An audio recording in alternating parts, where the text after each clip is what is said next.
Hello সবাইকে, সবাই কেমন আছেন? আশা করি ঈশ্বরের আশীর্বাদে সবাই ভালো আছেন, সুস্থ আছেন। আর এই যে আমি আবারও সেইখানেই চলে এসেছি। সেইখানে বলতে কোথায় বলুন তো? ওই যে কিছুদিন আগে যে গঙ্গা পুজোটা হলো নদীর মাঝখানে, সেখানটাই এসছি। আর এখানে এসে দেখি নদীর জলটা দেখতে এসছিলাম, এতদিন ধরে বৃষ্টি হচ্ছিলো তো তাই জন্য। এসে দেখি ও বাবা, এ তো অন্যরকম একটা ব্যাপার।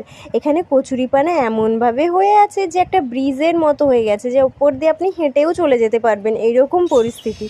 না না, ওটা আমার ভাবনা আর কি। তো এখানে এসে আর একটা উপরি পাওনা হয়ে গেছে, সেটা কি বলুন তো? এখানে বেশ কয়েকটা তাল গাছ আছে, তাল গাছে এই যে অতিথিরা এসে বাসা করেছে।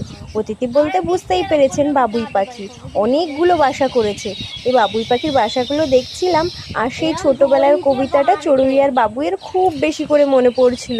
আর আমরা সবাই মিলে ওখানে আলোচনাও করছিলাম। কত সুন্দর করে লেখা ছিল না কবিতা, পুরো মানুষের জীবনের সাথে একদম জড়িত। তো যাই হোক, বেশ ভালোই লাগছিল। আর নদীতে জানেন তো ছোট ছোট মাছ হয়েছিল, মাছগুলো নদীর জলে খেলা করে বেড়াচ্ছিল। যদি কচুরিপানাগুলো না থাকতো আর একটু বেশি সুন্দরভাবে সেটা উপভোগ করা যেত। যাই হোক, কী আর করা যাবে, তারা যখন হয়েছে তখন থাকতেই হবে। আর অবশ্য এটা কাজেও লেগে যাবে কিছুদিন পর, সবাই যখন পাট পচাবে নদীতে, তখন ওই কচুরিপানাগুলো খুব কাজে লাগে। তো আমার তো বিকাল টাইমটা আজকে খুবই ভালো কাটলো। আপনাদের কেমন কাটলো অবশ্যই জানাবেন।